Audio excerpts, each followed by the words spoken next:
I will say this before we jump into the numbers. It takes about a year to get new numbers. So all of these numbers, consider this a pre-COVID foundation. All these numbers are probably going to be minuscule in comparison to what we're going to see in our new reality of how people are spending their lives now.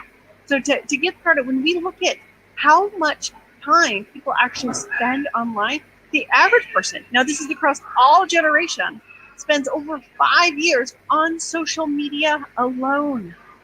It's just 5 years. That's crazy.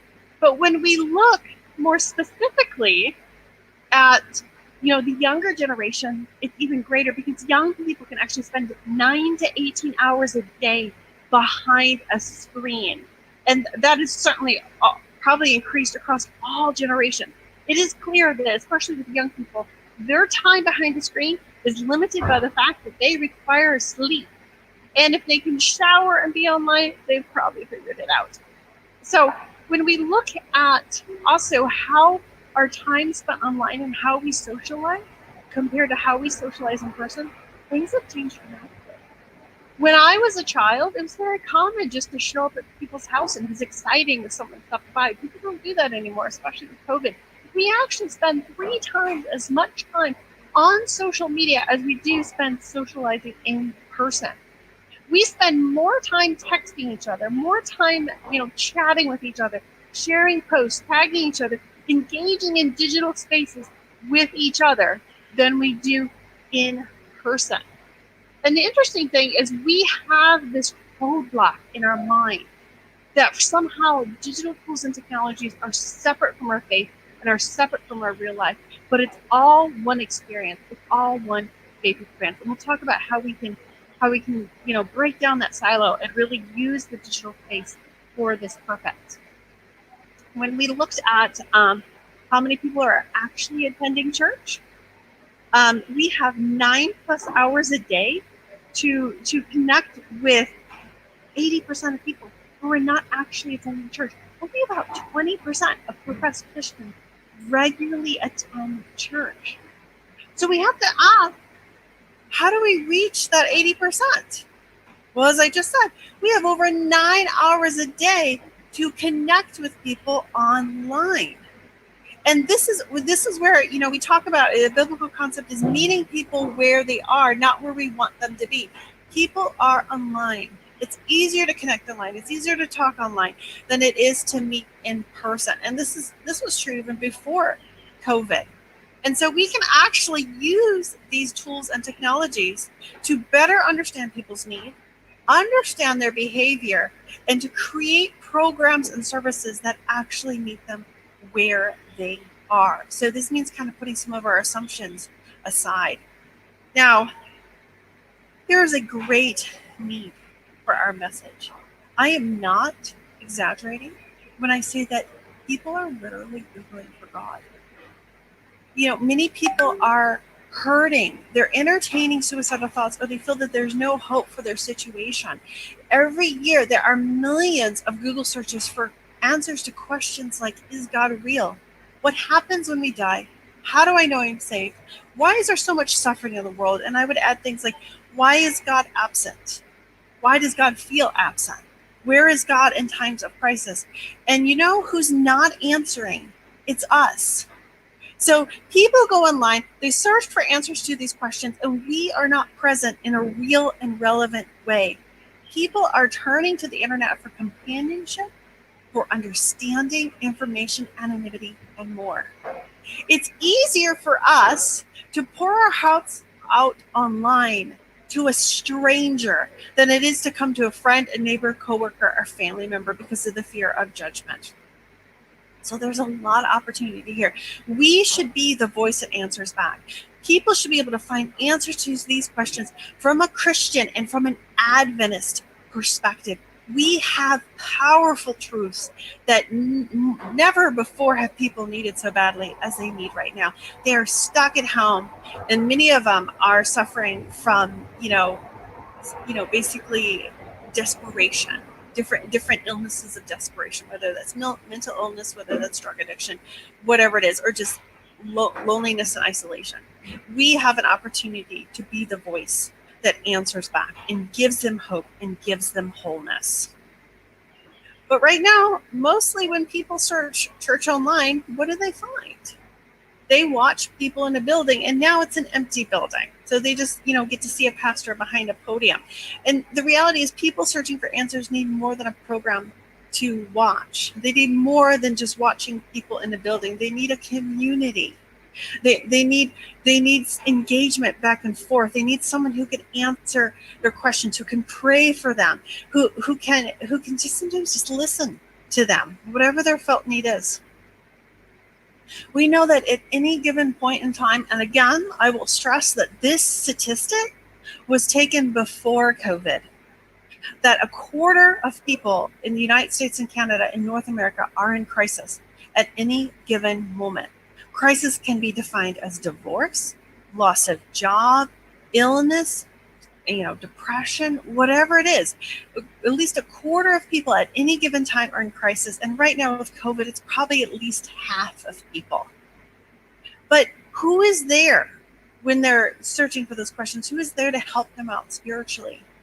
See, I truly believe in order for the church to be relevant, we need to be present in the spaces where people are spending their times and meeting them where they are with the questions they're asking and the needs that they have in that moment. Moving on, there's two main categories that people search alone. And those two categories are actually religion and pornography.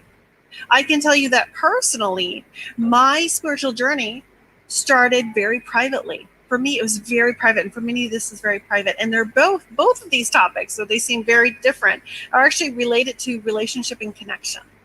And so we have an opportunity to steer people in a healthy direction. People who are often too scared or too ashamed or too uncertain to share their spiritual journey or where they are with others. They're searching online and they're searching alone. So again, what can we do to fill this void? So one of the things I like to talk about is this idea of bridging the gap, because not everyone is ready to come into a church. And, some are not even really ready to discuss their issues with someone in person. They might only be able to direct a message. They might only be able to text. And some people may never be able to come through the church doors, due to, personal disability, due to other issues. It might just be because of location. But we have an opportunity to engage with people. We know more than that. Millions of people visit our churches and our ministry websites a year. And how many more, countless, engage with us on social media. But are we prepared to communicate back with them? We know, especially when we look at younger generations, they prefer digital communications. But more often than not, when I log on to ministry accounts and ministry websites and I check their inbox and I check, their direct messages, there are dozens of messages there that have gone unanswered for years. Some of them as simple as, what do I wear to church? Or is there parking? Or is my child welcome to come? Barriers to entry that if someone would have just responded, they could have come to church. Others are more heartbreaking. I remember one time I logged into a ministry and there was a woman there saying that her son had died and that she was really struggling. No one responded to her. And by the time I read the message, like over a year had passed by. So it would no longer have made sense to reach out. So we have to be prepared. We have to understand that the culture has changed and that this may be the preferred form of communication for many people, but we can build bridges. A fourth of the world's population is on Facebook alone. All continents are represented. 77% of Americans are on some type of social media. We are called to make disciples of all nations, baptizing them in the name of the Father and the Son and the Holy Spirit. We have ability to reach all nations. We as the Seventh-day Adventist Church are the most ethnically diverse church in North America. If we become these reach vehicles for souls, if we become, content creators and distributors and engagers, we have the ability to reach around the world because we are such a diverse, such a connected community. But all we have to do is actually to do it. And what many people often don't realize just how simple it really is. I mean, many of us feel like we can't participate in ministry, or we can't participate in, evangelism, or we're not good at discipling, or whatever it is. If we have influence, if we are on social media, we have influence, and what we do with that matters. And that's what we're going to unpack in detail in this series of how we can use this. Because after all, this is a model for everyday ministry to people, and it was demonstrated by Jesus Christ. Oftentimes we get nervous. Like, modern technologies, we don't need a new gospel, we don't need a new message, we have the Bible. I agree. This is actually a model that was set forth by Jesus, and we're just using digital tools and technologies to follow Jesus. And what did Jesus do? He shared stories, he shared wisdom, he attended to people's needs physically, spiritually, mentally. He answered their questions, he shared hope, he gave them community, he created community, he developed an engaged, active church body, he led them to wholeness, and equipped them to be disciples and to replicate the model. This is how we can use modern tools and technologies. It doesn't mean gravitating away from the biblical model. So, what is the digital discipleship and evangelism model? It's actually surprisingly simple. It's created of three roles. You have content creators, or the creative. These are the people who are creating or packaging content, packaging this wisdom and this information, from the Bible, from, obviously the direct source being God. And then you have the distributors. These are the people that are pushing it out, who are engaging in something I call digital door knocking. And then you have the engagers. These are your front lines people who are having those conversations with people, praying with them, meeting their needs, getting to understand them, building those meaningful relationships. And the reason I put in a two-way arrow here is that there's overlap. Many of you might have members of your congregation who actually can fit in multiple different roles.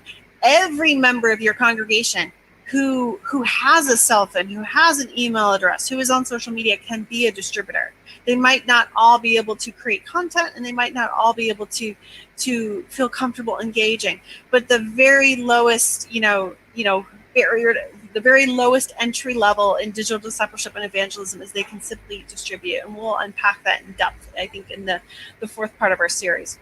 But as the Adventist Church, we should be on the cutting edge of teaching and preaching present truth. We have millions of members in North America alone. So what if every church became a digital content creator? So, we're talking about the sermons, we're talking about your Bible studies, your blog posts, your images and your quotes, and all the stuff you're already creating throughout the year. Sorry, I saw something from the chat, and I wanted to make sure it wasn't like a warning, like you've been disconnected. We as a church body, with the churches acting as content creators, the members can act as distributors and engagers. We as a church body could work together as content creators, engagers, and distributors to generate a mighty voice, that loud voice for sharing the gospel message. There is so much untapped potential in our local churches and the individual. We could overwhelm social media, this digital mission field, if you will, with truth, with messages of hope and wholeness. But in order to catch up, we must prioritize technology at all levels of the church structure. We must become as effective as secular organizations in getting our message out and reaching our target audiences. I believe that, while God doesn't do bad things, he doesn't cause the bad in the world. I believe he uses it. I believe he's using COVID to teach us to do church, to do mission work without the building, to be able to extend the worship experience beyond the confines of time and space in the building to an actively engaged church that is ministering to people 24/7. So just like the apostolic church, who took the gospel to new regions of the world because they were fleeing persecution, so too today We must take the gospel to the digital mission field. And the cool part is we don't even have to leave our couch. So now sometimes I get people who ask me, yes, but can you really make global impact? And even with COVID, even with everything that's going on, the people are still, skeptical. And I get that. It's something new. It's something it feels very different from what we've already been doing. But I contend that it's not. But that question always reminds me of one of my first campaigns for the Adventist Church. So in the summer of 2016, I worked with a mission that is your best pathway to health. And my job was to create community awareness for the free mega health clinic that they were doing in Beckley, West Virginia, which is in the heart of Appalachia, for those of you who don't know. I got a call from a friend who had found out in the trainings that I was actually doing some promotions. So we were doing the traditional promotions. We were doing the flyers and everything else that typically goes along with these events. But I was charged with a small budget to actually create awareness online. And so I was doing just like paid ads and just promotions and sharing and doing partnerships and stuff like that online. Well, I got a call from someone who was very, very upset about that. And she felt I was wasting the tithe dollar. I was only spending like $220, and that I was completely disconnected from this community because, of course, this community isn't connected online. Like many of these people don't have electricity. They don't have running water. Who do I think I am that I could reach, people in this area, using social media? She felt that I was completely disconnected, that, I was in DC in an ivory tower, completely unaware of the situation of the people I was actually trying to reach. And so I listened because for me, it was, it was a learning moment to see what I was up against because I was new for working for the church, but it was also a teaching moment. Because what she didn't know about me is that I'm actually from an area that's, quite similar. And when she was done airing her grievances, I asked her one simple question, and that is, do you know someone who is not on social media? And she said, well, yes, of course. And so I followed her up with another question that was like, well, if you saw an online advertisement about a free medical treatment with no strings attached, and you knew they needed help, would you tell them? Because what I was thinking was, what happens in the digital space is not confined to the digital space. Because what I was doing, and I explained this to her because we were friends, and I respected her because she was older. And what I explained to her is, I was making a strategic decision to activate the sharing power of the population within 50 miles of Beckley, West Virginia, that was online. Because I could go online and I could see that there were 200,000 people on Facebook alone within 50 miles of Beckley, West Virginia. Now, the fact that they were online and they had a Facebook account probably meant that they were in a better situation than the person, who doesn't have running water, who doesn't have electricity, and certainly doesn't have a smartphone. But what I did was I decided to activate the sharing power of those 200,000 people who were online, because I knew that they did not live in a silo. I knew that they were most likely connected to the other community members who were not on social media. And so we ran the campaign, and of course I was nervous, and there's a lot of prayer involved. But when we did the exit surveys, social media outperformed all the traditional advertising, and was second only to referral or a family member. And based on those anecdotal testimonies, word of mouth, friend of family was largely driven by social media and those related digital campaigns. Because what we found is that the grandchild or the daughter or the neighbor saw the promotion and went and shared the good news of the opportunity with the person that they cared about in the community. And so this is how we can have global impact, because what starts in the digital space is not confined to the digital space. And again, this is, this ties into why most people actually even share content online. So we know that at least 94% of people share content online because they feel the content will improve the lives of others. My friends, the church should be in the business of creating content that improves the lives of others. We should have the most shareable content out there. And just like the example of what I just shared with you in Beckley, West Virginia, the act of sharing a good thing goes beyond the digital space.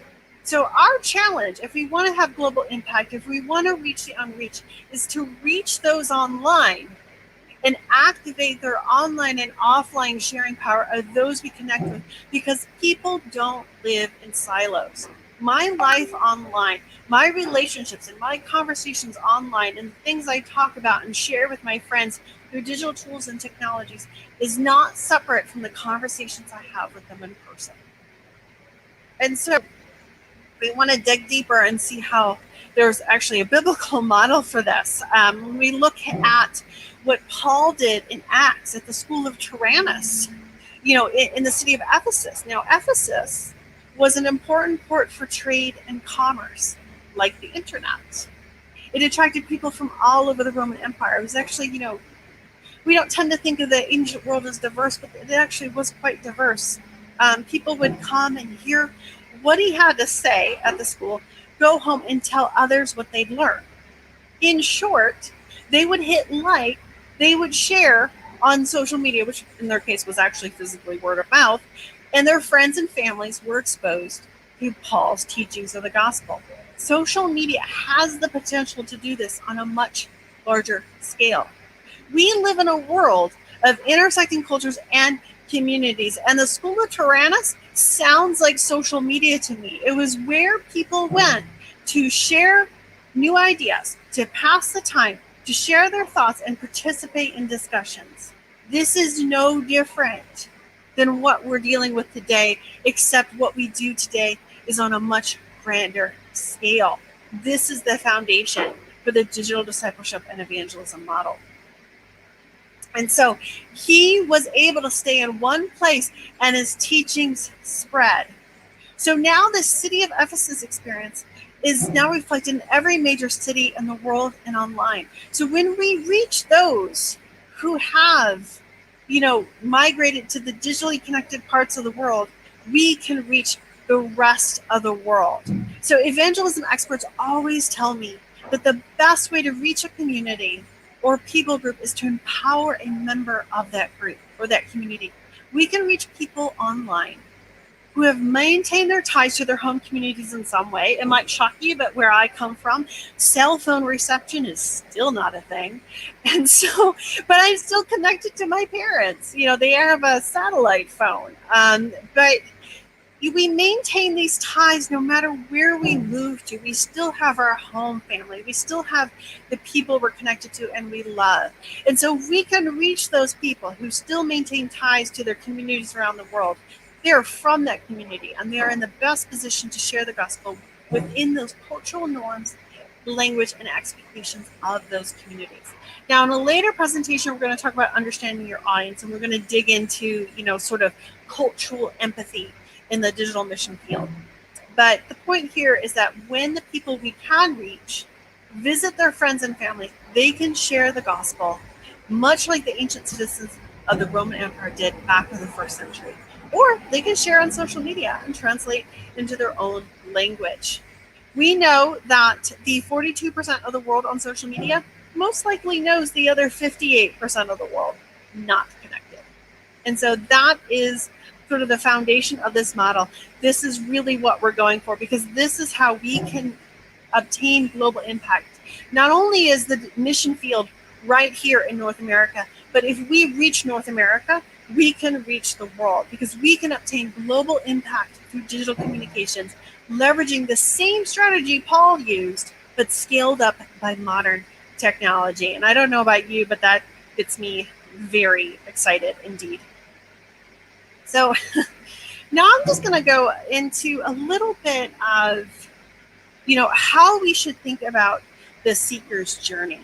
Now, for those of you who might have a background in communications, or you're older and so you know the traditional evangelistic methods or the traditional marketing messages, marketing is really just evangelism. A traditional path might look something like what you currently see on the screen. It's basically a linear path. It worked for a long time, but to reach younger generations, we must take an integrated approach that understands the complexities of modern life and relationships. People don't fit into boxes anymore. Like if you compare me with my grandparents, and we'll go through this in a later presentation, you cannot market to me the same way you used to be able to market, because people fit into these groups where everybody worked the same job, everybody worshiped the same, everybody basically ate the same, lived the same in these close-knit little communities. So if you wanted to reach a particular group of people, you could market to them in a one-size-fits-all. That doesn't work anymore, and life has gotten much more complicated. So what does this mean? Traditional model is not dead. Nothing I'm talking about is replacing our traditional means, but it's about building upon it. It's about scaling it up. Many of these steps are still in play, but we have more resources to reach and interact with people that are relevant to their situation. So we can take a more customized approach, and with modern sensibilities, that's what's expected. So it's a way to amplify our communications and provide for people 7 days a week, 24/7. So in other words, we combine traditional, those steps, but with digital strategies, and allows us to fish 24/7 in a much larger pond. And so ultimately, we need to remember that the church is not a program to watch. It's not a building on the street. It's a people to be. The kingdom of God is 24/7, online and offline, and his church should be the same. We have the ability to extend the worship experience, to extend the community experience, to extend the faith experience beyond the confines of time and space in a building. Church should be every day of the week. Service should be every day of the week. Reaching people and ministering to them should be every day a week. Instead of counting success by bodies in a building, which for many of us is not possible because the churches may still be closed or many people don't feel comfortable coming in the building, but we need to count success by whether or not we are building a kingdom. Now, here's another way to look at the modern experience. And again, this is a marketing concept. I'm going to share this presentation with the team here. And so I believe they'll probably post it on a website or make it available somewhere so you can download it. So you can take a screenshot and study this if you'd like, but just know that the presentation will be made available.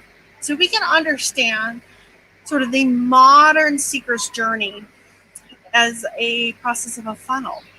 And this is where every person is kind of funneled down to a goal, which traditionally was to become a member. Now, people can actually enter and engage at different levels of the funnel in multiple ways. It's not as confined as sort of that linear model, but this is the basic principle. Every transition, involves an ask or implied, something implied movement to the next step, but there's also this explicit, some people leave. That's why the funnel gets more narrow. With every person has the option of moving down or forward in the chain, living at a stage, or moving out. So what this means is, as we're thinking about how to funnel people through their spiritual journey, or to funnel them through so that they become involved in our faith community, whether that's online or in person, is we have to think about how we can make it easy for people to move to the next step, to take that action and lead in a way that is a no-brainer for them to go to the next stage. So ultimately, the goal is for members to become active disciples who then can become part of the funnel mechanism as those content creators, distributors, or engagers. Which is why the funnel, if you notice at the bottom, it kind of fans back out and loops back around.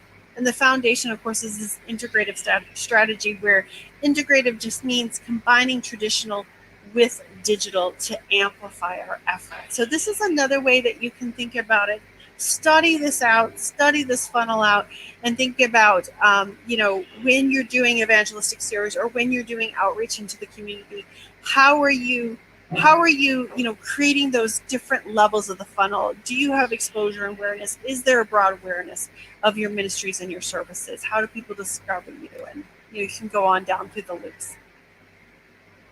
Now, the last way to understand the seeker's journey, and we'll discuss this before going to a short break, is we think about our modern world as an intersection between analog and digital experiences, and these are called journeys loops. So this is actually a causal loop method of looking at complex situations. You don't have to necessarily go in order. So when you look at this is sort of the outline. When you can think about either the funnel or the linear model before, you have the C, awareness, you have the think, consideration, you have do, meaning you visit or engage or maybe opt into a newsletter or something, care, relationship, meaning they start forming those relationships that ultimately help people stay in the church and they become a member and an actively engaged member. But let's insert the loops and sort of the additional complexities of the situation. So when people are first become aware, they start to think and they consider, and there's sort of this research and discovery loop. And I, for one, actually started in the think loop. And then I skipped do. So I converted to Adventism from atheism almost 20 years ago now. But I started in the research and discovery loop. And then I built relationships with people who were in the church. And that's actually what eventually moved me back out from think, consideration to do. And then I became a member. And when I became a member, I, got involved in ministry and discipleship. So causal loops are not a perfect, representation, but they help visualize what is actually happening in a complex system or journey, because our faith journeys are complex. Sometimes we get stuck in a loop, sometimes we get stuck at a stage, sometimes we digress, sometimes we skip and move around, but it's a complex system. And so these distinct elements that are interrelated and organized to achieve a common purpose or goal. So in today's world, people are turning to the internet for answers. So actually, the first two parts of the journey are primarily done in the digital space. So when I think about my own personal journey, I became aware of faith in a very real way because initially God actually intervened in my life, and that's a side story. But the way I started to actually become more aware was through searching online. And this was back with when you popped in a CD. So I was an early adopter. And thinking consideration. That happened to me almost exclusively online. That is where I did my research. That is where I eventually became convicted enough to do or engage in person. Now, that next step, that do, that visit, that engage, that can happen in person or in the digital space. So they can come into the church service, they can come to a church event, they can come to an event where you're serving the community, whatever it is, whatever that action is, or they can sign up for materials online, they can sign up for a digital Bible study, they can subscribe to an email list or a video series. Either way is valid. Now, ideally, the last part of the journey is that building relationship, those personal connections and getting involved. Ideally, that happens in, the physical space, but it's time for us to recognize that it's just as relevant in the digital space. There are so many times I hear from digital missionaries where they're reaching people in parts of the world where we could never go preach in person. They're reaching people in, predominantly Muslim countries where that person can never go to a Christian church. There's just not a Christian church around. And so their relationships that they're building online and their involvement as, an online member and, in ministry or discipleship, that is just as valid. So, based on a person's situation, it's going to be different. It's going to be unique. But this is one way to really consider what a seeker is going through. And remember, our spiritual journeys don't happen in a silo. I don't view my spiritual journey from, the research I did online as separate from what I've experienced in person. It is all one arc. And for too long, we as a church have separated the two, when we should actually be embracing these technologies. We should be actively sharing our faith and our messages in the digital space, because from the seeker's perspective, it's all one journey, and we need to be present where they're spending their time. And so we need to seek to find ways to extend the church experience online. So with that, we're going to take a quick commercial break, and then when we get back, we're going to talk a little bit more about what digital discipleship is, who's involved, what the tools are, and the importance of digital curb appeal.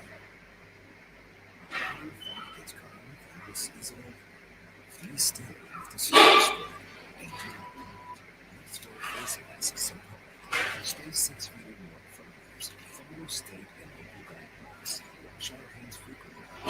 Stay home when we feel sick. For ourselves, for our loved ones, for the common future. Let's move forward together. Learn more at coronavirus.gov.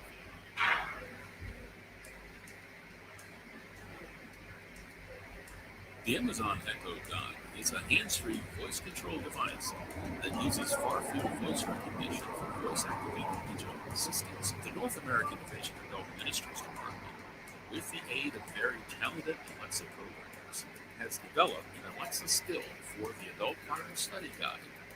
This resource for the Echo Dot is in response to today's demanding, fast-paced society, delivering on-demand audio sharing and the daily Adult Bible Study Guide.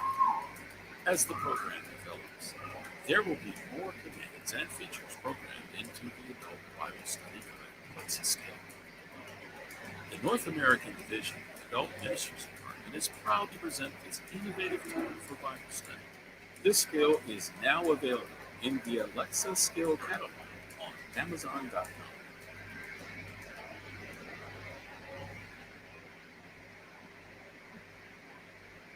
All right, well, now we're going to dig into the next part of our presentation. And many people ask, well, what is digital discipleship and evangelism? Simply put, I want you to think of it as a way to build relationship, to meet the needs of your community, and advance the gospel message in the digital space around a digital need or by utilizing a digital tool. It's basically serving others, improving the well-being of others, and sharing the gospel. But what are digital tools? And I don't want to make any assumptions, so we're just going to cover this quickly to make sure everybody's on the same page. Digital tools include things like social media, your email, website, blogs, podcasts, digital advertising tools, messaging tools like WhatsApp, even texting, using your smartphone, even reviews, meeting tools like Zoom. You can host Bible studies and all kinds of cool stuff that way. Cameras, apps, and search engine optimization. And we'll touch on different aspects of this throughout the series, but you get an idea of what I mean by digital tools. This is all encompassing. So the great thing about digital tools and technologies, particularly social media, is that it allows us to not only go global, but to better penetrate our local communities with our mission. When we think of missionaries, we tend to think of traveling to faraway lands. But let's be honest, our struggle in North America is actually reaching our neighbors. The mission field is right next door, and it's just as legitimate. So what social media allows us to do is to get to know the needs of our community, to get to understand the needs of those we're connected to.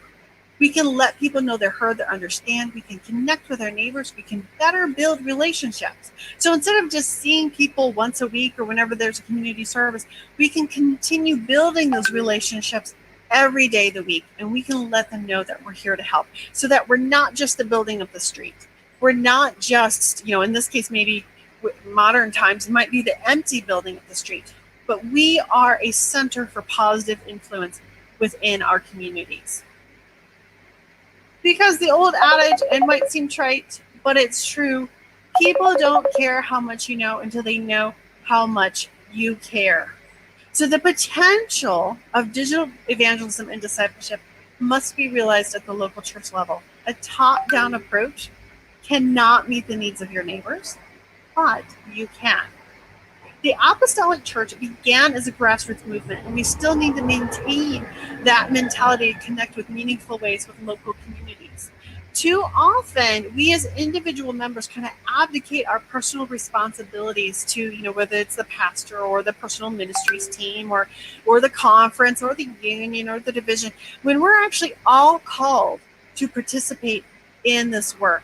Because the power of the local church is in its ability to create meaningful relationships. Social media and these digital tools are just a tool that we can use to scale up these efforts while becoming more targeted in our approach based on the needs and behaviors of our audience, based on the needs of the people that we are building relationships, that we're talking to, that we're engaging with, that we're checking up on. I believe that the next great awakening will be a digital one, but we must be intentional. We must work together. So the most meaningful expression of our mission of hope and wholeness is in the context of the local church, because that is where direct impact can be made. Now, with that in mind, we have to talk about something that is called digital curb appeal, because first impressions actually matter. And the methods by which we minister to people and share the gospel are becoming more complex, because now we have the analog world and we have the digital world. But honestly, human nature, needs, and behavior largely stay the same. So one of these analog ideas that I borrowed and translated to the digital mission field is this idea of curb appeal, right? So long before the internet and 360 video, real estate agents and pastors would actually focus their attention on finding ways to optimize something that we called curb appeal. So if someone was interested in buying a house, the realtor would fix up the outside, make it look really nice, so that if people drove by, they would then be more likely to call and to book an appointment. This is still important today, but now we have this need of digital curb appeal, because nearly almost 100%, 97% of people search online for local organizations. Nearly half of people say a church's website is important in picking a church to visit. And for many people, 33% of people is where they initially learned about their church. And, I would love to see if they can pull a number on how many people initially learned about their faith online, because I would fall into that group. So the question you should ask yourself, whether it's a ministry, whether you're part of a church, whatever it is, what do people find when they Google you? When they Google your church? Is the content up to date? Is new visitor information easy to find? What are those barriers to entry? What are those questions they might be asking that if they don't have an answer for, they're not going to come, or they're not going to participate, or they're not going to watch online? Are there pictures, testimonies, and stories that reflect your church community and are inviting to others? Is it clear what services and opportunities your church provides? So too often there was, I think it was a Babylonian Bee article that they post every once in a while, and the article is, guy is really excited about picnic from like 2010 that's still on your church's website. Like, make sure things are up to date, make sure opportunities are present and modern, so that people can trust the information, are more likely to come. So when we looked at a recent gray matter research study, we found that in the last 12 months, and it's probably, again, increased because all the numbers are different now with COVID, over 17 million American adults who don't regularly attend church services visited the website of a local church or a place of worship. So in other words, many people are going to find your website long before they physically enter a place of worship. So, and in many cases, your church presence, your digital presence, whether that's on social media, whether it's your website, whether it's on YouTube, will be their first introduction to your church and possibly the faith as a whole. We have a large portion of our population that is completely unchurched. So what do they think when they find your content? What is their impression? To really put yourself in a seeker's shoes, think empathetically, think about what their questions could be, what their barriers to entry are. If you notice on a lot of these slides, I have short links down below. This is an article that digs a little bit deeper into that. So if you really want to learn about digital curb appeal and get a checklist for the things that you can make sure you have covered, go to that link down in the bottom right-hand corner. So just some quick tips. Again, you want to go deeper, go to that link, but you want to make sure it's up to date, it's mobile friendly. So Google actually prefers mobile friendly websites and will rank them better. So I actually completely revamped my home church's website. And prior to COVID, we had people coming in every week who found us online and liked our website and were coming in. And so it really does matter because we live here in the DC metropolitan area. I think there's like 80 Adventist churches. So for us to rank one, if people search churches near them, it really is quite an accomplishment. So you want to think evergreen, you want to think content that isn't going to be dated. You want a simple, organized, easy to navigate layout. You want to make sure everything's up to date, accurate. Remove those barriers to entry. A very common barrier to entry is actually what to wear. So it's really advisable that you have an FAQ and that you cover all those basic questions. You want to write for your visitors, tell your story, reveal your culture, reflect Christ, share what you believe. People don't like bait and switch. They want to know up front where you stand. And you can certainly showcase opportunities for more dynamic content. I recommend using social media because generally members don't go to your website. It's really for the outsider who's considering coming or participating in your community, whether that's online or in the digital space. Now remember, your digital presence is an extension of your church brand and voice in the online world. In a later presentation, we'll go into branding, but this is just a broad observation. Your brand is how your church is perceived. The love of God should be on display in your digital communications and presence. So to learn more about branding, you can of course go to that link. So in this next short section, we're going to talk about, who makes up the digital discipleship team? We know that it has three roles. You have the content creators, you have the distributors, and you have the engagers. But not to be cheesy, simply put, everyone is part of the digital discipleship team. And this is because our digital tools are meant to extend our traditional efforts at the local church while being more targeted in our approach. It is a tool to scale up traditional evangelism, not replace it. So this means that we're not excluding anybody from this model because we use an integrated model. And an integrated model is one that utilizes all of our tools, analog and digital, in a holistic approach that serves to reach people every way possible and to consider all our touch points. Now, what does this mean practically, you might be asking? What it means is it's not digital versus traditional, but rather a church using all of its human resources and available tools to work together for a common goal. So when we looked at church growth, so that little Venn diagram in the bottom right, we see that church growth is a product of promotion, experience, and personal connections.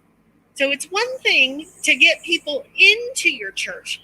It's another thing to get them to come back. So they must not only have a good experience, but they must connect with members on a personal level. Church is about creating that community of believers. And so that means creating meaningful connections online and with those who enter our house of worship. So your online interaction should make people want to experience your faith, your mission in person, and vice versa. And so when they come for that on-site experience, it should be a continuation of that positive relationship you've built with them online. So the good news is the 84-year-old greeter at the door is part of your digital discipleship team just as much as the tech-savvy youths who create video snippets and content for social media. Because there's a woman at my church, she's not online, she's awesome, but she's the warm person who welcomes me every time in church. Because the reason I go to church connections. And so no matter how our world has changed, no matter how digital we become, we still need those relationships. And so when we talk about this model, it is a holistic model. It's a holistic model that looks at every touch point. And again, you can download this presentation. You can study all these touch points, or this is also available in the book. There is a lot of overlapping functions, and most people don't interact with your faith community or church in just one ways. So you want to think about where your experience breaks down, all the different ways you interact with people, and how you want to be known. Part of this means making room for digital discipleship and evangelism. So, for too long, the church has not done a good job of valuing the tech savvy and the creatives. So we know the spiritual gifts of hospitality, of teaching, of preaching, and prophecy, and all of that. But we need to empower and recognize talented young people to form teams of content creators, distributors, engagers. Most of us probably have members of our congregation who could specialize in certain areas. These can be powerful ministry opportunities, personal ministry opportunities, especially for those really empathetic people. We all know those people that know everybody and connect with everybody. Empower that person to use that skill set, that talent, for ministering to others and connecting the church family closer together. We also have people who are really good at facilitating those online conversations with people. We can create a culture of sharing and engaging in the church content as a means for individuals to help the church's mission and expand the reach of our messages. Because anybody who is on social media can share your content. So if you are online, you have influence, and what you do with that influence matters. We can strengthen our church body. We can improve cross-generational relationships through mentoring and training, and that can go mentoring down to the younger generations, empowering them to use their talents in creative ways, but it's also mentoring up, and you're teaching older generations how to use these technologies and to use them for the gospel. There's a lot of potential here, and the church should sort of exemplify what mentorship really means in action. And so we can create these opportunities, create a culture. We can utilize and empower those influencers, those social butterflies, and of course, setting up training sessions with your members and various people in different areas. You can leverage the social influence of your congregation. You probably have many subgroups within your congregation. You can kind of think about them and what their various skill levels are. Because like I said before, it doesn't matter if people have 4 friends or 40,000. They have influence. And so each impression message received represents a person touched by our message and mission. So you have these subgroups in your congregation. Think about how they can fit into this model and how their influence can be leveraged for this very important work. If you are lucky enough to have a Bible worker at your church, it's no longer necessarily culturally appropriate to knock on doors. So I encourage you, I implore you, please empower them to expand their efforts digitally. They can use social media and other technologies as lead generating tools. Because remember, Bible workers tend to, focus on younger generation. Young people spend 9 to 18 hours a day behind a screen. That affords the church a lot of opportunity to reach them with relevant content and to facilitate those conversations. So ideally, this Bible worker is someone who can ultimately lead a focused evangelistic effort. So it might be also a digital pastor or a youth pastor you have, train others, build a dedicated team, and work with other groups' initiatives within the church. Basically, empower them to use digital tools and technologies to reach people within your community and to facilitate Bible studies, connections, all of that. All right. So the last topic we will cover before going to, I think, a quick commercial break and then Q&A is this idea of a strong foundation. Now, in a later session, we're going to go into this in depth, but if you want to get a sneak peek, you can visit that link. But I wanted to touch on this topic here before we go into the next 3 sessions where we dig deep into the roles, because I get a lot of comments or I hear from people that they get a lot of criticism because people think Jesus is our rock and not worldly marketing best practices. That is not wrong, of course. Jesus is our rock. He is our foundation. Everything we do should be built upon the examples that he set for us. Everything we do should be for his glory. But I believe we have a responsibility to educate ourselves in the most effective ways to reach people. Now, I know a lot of people in your congregations you may get pushback, you may get resistance to these ideas. But I always say, I challenge that resistance, and I say, how much more effective can we be if we practiced good stewardship through proper organization and planning? The Bible teaches us that a strong foundation is important. We should take this wisdom seriously. So when we talk about marketing best practices, when we talk about these ideas and being more strategic, it is a matter of good stewardship. It's a matter of investing money in a way that's lower cost but greater impact. And, like I always said, a wise person once said, don't pray for the things you can or should do yourself. Ask God to do the things only He can. If we set our minds to it, if we learn worth, I believe that God, the Holy Spirit, will bless us and magnify us. We won't go into the foundational principles just yet. There's a whole presentation, but again, for a sneak peek, you can check out that link. So I just want to say, if you guys don't have the book or you're curious about the book, you can get the book in print or digital format from Amazon or Advent Source. There are 2 links there. You can get it from Advent Source at sdadata.blog/book, or you can find it on Amazon, sdadata.blog/Amazon, or you can just search the title of the book and my name. I've only written 1 book. It should be easy to find.